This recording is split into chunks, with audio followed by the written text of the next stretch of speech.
probably thinking about earthquakes along the San Andreas Fault.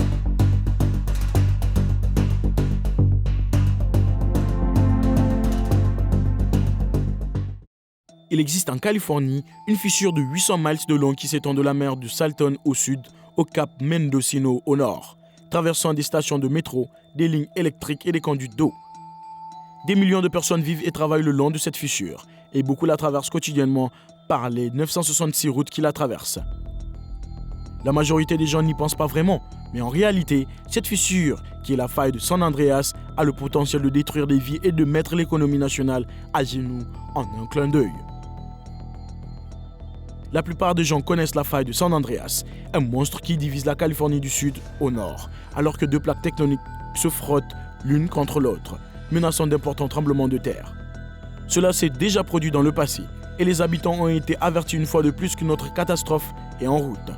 En fait, ce tremblement de terre se produit tous les 22 ans, le plus récent ayant eu lieu en 2004. Si l'histoire est un guide, un autre tremblement de terre pourrait être plus proche qu'aucun Californien ne le souhaite. Le directeur du Centre antisismique de Californie du Sud, Thomas Jordan, a récemment lancé un avertissement qui aurait dû faire froid dans le dos de tous les Californiens. La faille de San Andreas semble être dans un état critique et un énorme tremblement de terre semble être imminent. Ce n'est pas la première fois que les Californiens sont avertis d'une menace potentielle. Cependant, la partie sud de la faille semble être verrouillée, chargée et prête à fonctionner, selon l'avertissement. Alors, pourquoi ce sismologue de renom fait-il des prévisions aussi sombres ? En réalité, il n'y a pas eu de relâchement important des contraintes dans la partie sud du système de faille de San Andreas depuis 1957. Le système de faille de San Andreas est l'un des nombreux systèmes qui marquent généralement la limite entre les plaques tectoniques du Pacifique et de l'Amérique du Nord. Les deux plaques avancent vers le nord, mais la plaque pacifique se déplace plus rapidement que la plaque nord-américaine, ce qui indique que les forces entre les plaques ne cessent de croître. Certaines de ces forces ont été libérées de manière tragique dans la région de la baie de San Francisco en 1906 sous la forme d'un tremblement de terre d'une magnitude de 7,8 et à nouveau dans le nord de la Californie en 1989 sous la forme d'un tremblement de terre d'une magnitude de 6,9 à Loma Prieta. Heureusement, aucune catastrophe de cette ampleur ne s'est produite depuis lors le long de la faille de San Andreas, dans le sud de l'État, bien que l'événement de Northridge en 1994 ait été lié à un système de faille proche mais distinct. Cependant, l'absence de tremblement de terre a fait naître la probabilité qu'il y en ait un et que, compte tenu des tensions accumulées, qu'il s'agisse du Big One lorsqu'il se produira. Alors, quelle pourrait être l'ampleur de ce futur séisme et la catastrophe montrée dans le film San Andreas pourrait-elle se produire ? En bref, les réponses à ces questions satisferont, dans une certaine mesure, les Californiens. La faille de San Andreas génère un tremblement de terre d'une magnitude de 9 dans le film. Bien qu'il ne soit pas inconnu à l'échelle mondiale, les tremblements de terre de cette ampleur sont normalement limités aux endroits de la Terre où une plaque tectonique se déplace sous une autre, comme au Chili et au Japon. La situation tectonique de la Californie est unique en ce sens que deux plaques glissent l'une sur l'autre.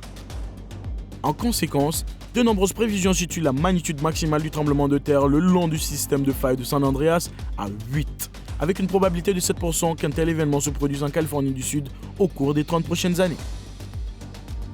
Il existe également une probabilité de 75% qu'un événement de magnitude 7 se produise au cours de la même période. Si les magnitudes de 7, 8 et 9 peuvent sembler mineures, l'énergie générée par de tels événements varie considérablement. Un événement de magnitude 9 produira 32 fois l'énergie d'un événement de magnitude 8 et 1000 fois l'énergie d'un événement de magnitude 7. La destruction est inéluctable, que ce soit un 7 ou un 8, mais toute la séquence d'événements décrite dans le film de Dwayne Johnson est improbable. La faille de San Andreas n'étant pas située sous la mer, tout glissement le long de celle-ci, par exemple, ne pourrait pas déplacer suffisamment d'eau pour générer un tsunami. La création d'une grande brèche est également une fantaisie, car les plaques glissent l'une par rapport à l'autre plutôt que de s'éloigner l'une de l'autre. Ce qui est probable, c'est qu'il y aura des destructions importantes. Suggérant des mesures de protection sismique pour les bâtiments anciens et interdisant la construction de nouveaux bâtiments le long des lignes de faille connues, il n'existe aucun moyen de protéger totalement un bâtiment contre une catastrophe naturelle. Pour appréhender pleinement les conséquences d'un tel événement, une étude approfondie de la zone de faille est nécessaire. Combien y a-t-il de zones de faille ? Elles sont divisées en 3 sections, nord, sud et centre. La partie nord de la faille va de Hollister aux montagnes de Santa Cruz, ce qui était l'épicentre du tremblement de terre de Loma Prieta en 1989, en passant par la péninsule de San Francisco, où elle a été observée pour la première fois par le professeur Lawson en 1995, et finalement au large près de Mussel Rock à Daly City. C'est la position approximative de l'épicentre du séisme de San Francisco de 1906. Dans le comté de Marin, juste au nord de Stinson Beach, la faille refait surface dans un lagon baliné. La faille revient ensuite sous l'eau à travers le fossé linéaire de la baie de Tomales, qui sépare la péninsule du point Reyes du continent, se déplace juste à l'est de Bodega Head à travers la baie de Bodega, et revient finalement sur la terre ferme à Fort Ross. En outre, il existe de nombreuses failles sœurs importantes qui sont plus ou moins parallèles dans cette région autour de la baie de San Francisco, chacune d'entre elles pouvant provoquer d'importants séismes catastrophiques. La branche nord s'étend sur la terre ferme à partir de Fort Ross, formant une vallée linéaire que la rivière Gualala traverse en partie avant de retourner à la mer et à Point Arena. Elle longe ensuite la côte sous l'eau jusqu'à atteindre le cap Mendocino, où elle commence à tourner vers l'ouest et se termine à la triple jonction de Mendocino. Il y a ensuite la partie centrale de la faille de San Andreas, qui s'étend vers le nord-ouest de Parkfield à Hollister. Bien que des tremblements de terre se produisent dans la région sud de la faille et dans certaines parties de Parkfield, la majorité de la section centrale de la faille présente un fluage asismique, une condition causée par une limite de transformation dans laquelle la faille glisse continuellement sans générer de séisme. Enfin, le segment sud, souvent appelé segment Mojave, commence à Bombay Beach en Californie.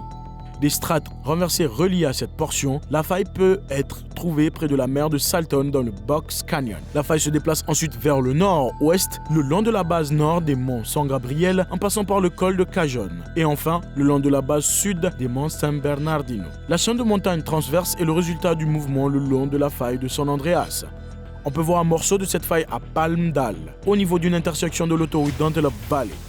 La faille suit la route Elizabeth Lake vers le nord-ouest jusqu'à ce qu'elle atteigne la communauté d'Elizabeth Lake. Lorsqu'elle passe les communautés de Gorman Tyrone Pass et Frazier Park, la faille commence à s'incurver vers le nord, formant le Big Bend. On suppose que cette courbe de retenue est l'endroit où la faille se bloque en Californie du Sud, avec un intervalle de récurrence des séismes de 140 à 60 ans. La faille s'étend ensuite au nord-ouest de Frazier Park sur la plaine de Carrizo, une large plaine sans arbres où une grande partie de la faille est exposée. À l'intérieur de la plaine, l'escarpement d'El Carme s'étend sur toute la longueur du tracé de la faille. Une nouvelle étude des roches forées, à près de 3 km sous la surface, révèle que la section centrale a été le théâtre de plusieurs tremblements de terre importants, dont certains sont peut-être très récents. L'étude, qui utilise de nouvelles méthodes d'analyse chimique pour évaluer l'échauffement des roches lors des séismes préhistoriques, vient d'être publiée en ligne dans la revue Géologie. Selon l'auteur principal, Geneviève Coffey, cela suggère que les tremblements de terre plus puissants que ceux que l'on supposait auparavant pourraient se produire dans la section centrale. Un étudiant doctorant à l'Observatoire de la Terre Lamont Doherty de l'Université de Columbia. Tout le monde devrait être conscient de la possibilité qu'il ne s'agit pas toujours d'un simple fluage continu. La faille de San Andreas présente de nombreux dangers. La section nord a été le théâtre du séisme meurtrier de 1906 à San Francisco, qui a tué 3000 personnes et dévasté une grande partie de la ville. Alors que le tremblement de terre de Loma Prieta, d'une magnitude de 6,9 en 1989, a tué plus de 60 personnes et détruit une importante autoroute, la section sud a été responsable du tremblement de terre de Northridge, près de Los Angeles, d'une magnitude de 6,7 en 1994, qui a tué environ 60 personnes, et de nombreux scientifiques pensent qu'elle stocke de l'énergie en vue d'un événement de l'ampleur du tremblement de terre de 1906. La section centrale, en revanche, semble être calme. Seul un petit endroit vers son extrémité sud a été relié à des tremblements de terre réels. Tous les 20 ans environ, on observe des événements de magnitude 6 qui ne sont pas extrêmement menaçants selon la plupart des critères. En raison de la fréquence, les scientifiques qui ont l'intention d'analyser les signes qui pourraient indiquer un tremblement de terre imminent ont érigé un grand observatoire au sommet de la faille, près de la ville de Parkfield. Il se compose d'un trou de forage de 3,2 km de profondeur, d'où ont été extraites des carottes de roche, ainsi que d'équipements de surveillance en surface et sous terre. On sait maintenant qu'un séisme de magnitude 8,1 pourrait frapper le segment sud qui s'étend de Parkfield et du comté de Monterey jusqu'à la mer de Salton. Un gros tremblement de terre dans ce segment sud tuerait des milliers de personnes et causerait des centaines de milliards de dollars de dégâts à Los Angeles, San Bernardino, Riverside et dans les régions environnantes. Cependant, même après avoir localisé la faille, les scientifiques ont dû effectuer des recherches supplémentaires pour mieux comprendre les répercussions d'un séisme massif dans le sud de San Andreas. Pour représenter les contraintes qui se sont accumulées dans la région depuis le dernier événement significatif, populairement connu sous le nom de scénario Shakeout, l'US Geological Survey a généré un événement de magnitude 7,8 avec un glissement de 2 à 7 mètres. Selon ce modèle, les structures traversant la faille recevraient le plus de dommages. Heureusement, depuis la loi de 1972 sur le zonage de la faille sismique Alcoist-Priolo, de telles structures sont devenues rares. Toutefois, les 966 routes, 90 câbles de fibre optique, 32 conduites de gaz et 141 lignes électriques qui traversent la zone de faille seraient touchées. Le coût total des dommages au bâtiment devrait se chiffrer en dizaines de milliards de dollars, probablement autour de 35 milliards de dollars, les bâtiments contemporains s'en tirant bien, mais les systèmes anciens étant particulièrement vulnérables. Les conduites de gaz et d'eau principales ayant été sectionnées pendant la catastrophe, les incendies allaient se déclarer comme après le tremblement de terre de Northridge. En fait, les dégâts causés par les incendies qui en ont résulté sont considérés comme plus importants que ceux causés par le tremblement de terre initial. Le nombre de morts a été estimé à 1800. Et juste au moment où vous pensez que les choses ne peuvent pas être pires, l'événement majeur va déstabiliser la tectonique de la région, déclenchant une série de répliques potentiellement mortelles. Par exemple, en 2011, un tremblement de terre de magnitude 6,2 a frappé Christchurch, en Nouvelle-Zélande, et la ville et la région environnante ont depuis subi plus de 10 000 répliques. Heureusement, le film San Andreas est une pure fiction, avec la dramatisation à laquelle nous sommes habitués de la part de cinéastes qui, ironiquement, sont également basés en Californie du Sud. Néanmoins, il est presque certain que la faille de San Andreas produira un tremblement de terre important dans un avenir pas trop lointain. Et lorsqu'il se produira, la dévastation sera considérable et touchera gravement la Californie du Sud. Les Californiens, en revanche, ne sont pas étrangers à de telles catastrophes et les infrastructures de l'État ont été récemment développées en tenant compte de la protection contre les tremblements de terre. Dites-nous ce que vous pensez de la faille de San Andreas dans la section des commentaires ci-dessous.